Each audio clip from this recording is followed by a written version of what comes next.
May 19, 2026, Bitcoin's bleeding, regulators are losing it, and someone got arrested for a monkey meme coin. Let's go. Quick shout out to today's sponsor Compete Token, the gaming crypto that actually has real games, link in the description. Bitcoin ETFs just coughed up another $649 million in a single day, and BlackRock's iBet alone bled $448 million. Bitcoin's hanging around 76,700, down nearly 7% from last Thursday, and the fear gauge is officially in extreme fear territory. But here's the bullish twist. Funding rates just flipped positive after months in the red. Long-term holders are scooping up coins like it's their job, and myriad bettors still give it a 77% chance Bitcoin's next move is up to 84,000. Translation: the paper hands are dumping, the diamond hands are loading up. Same story, every cycle, every single time. The SEC just quietly reversed its entire stance on tokenized stocks. Third-party platforms can now tokenize equities without permission from the actual company. That's a massive unlock for a $30 billion tokenized securities market, and Hyperliquid heard the news and immediately ripped to $48, up 7% on the day. Remember in January when the SEC said third-party tokenization was basically illegal synthetic exposure? Yeah, that was apparently a draft. Turns out when the financial future moves on-chain, even the regulators eventually have to RSVP. Elizabeth Warren just fired off another angry letter, this time claiming the Office of the Comptroller illegally approved bank charters for 9 crypto firms, including Coinbase, Ripple, Circle, BitGo, and Stripe.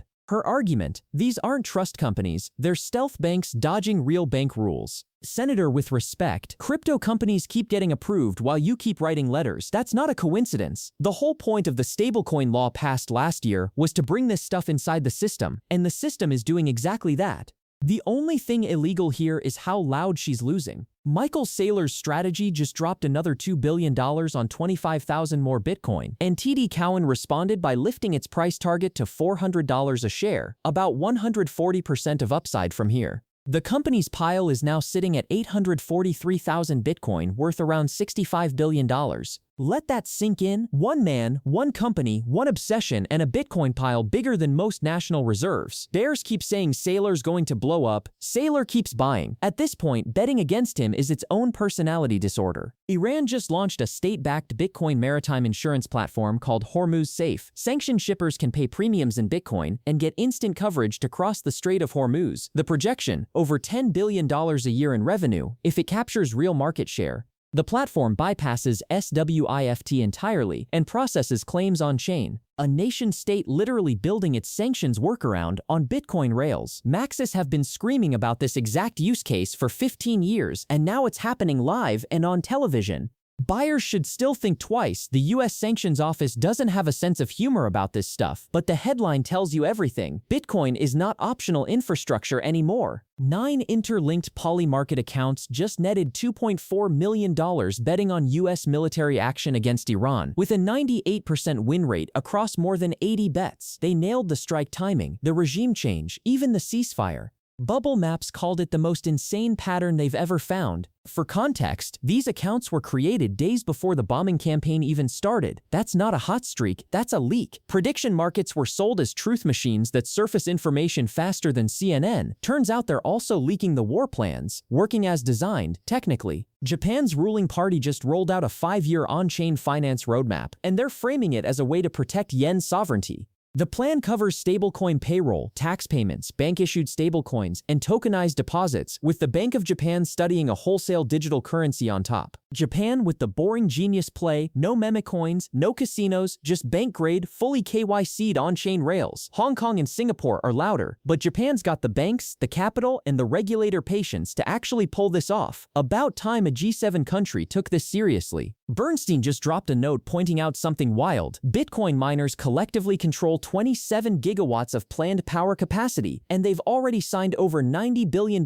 in AI contracts. One top miner locked a $3.4 billion deal with NVIDIA, Riot Platforms signed a co-location deal with AMD, and the hyperscalers are lining up. The narrative whiplash here is incredible. For 10 years, miners were the villains of the energy debate. Today, they're the gatekeepers of the entire AI build-out. Turns out when you spend a decade aggressively securing cheap power, eventually somebody very large needs to rent it from you. Polymarket just unlocked a $5 trillion private market for regular retail traders, exposure that used to be locked behind elite hedge funds and credentialed money, pre-public valuations, private company markets, the deals that always print before normal people can touch them. This is the core promise of crypto actually showing up, opening the gates instead of building taller fences. Wall Street spent decades gatekeeping these deals behind a velvet rope. Polymarket just rolled up with bolt cutters. Two American crypto bros just got arrested in Tokyo for climbing into a zoo enclosure in costume to promote a Solana meme coin. One filmed it, one wore the suit. Both of them are now starring in a Japanese police report.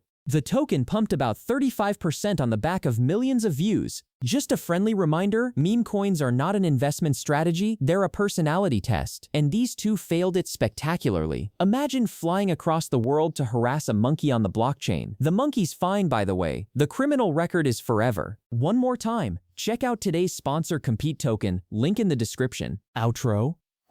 That's the pulse. See you tomorrow.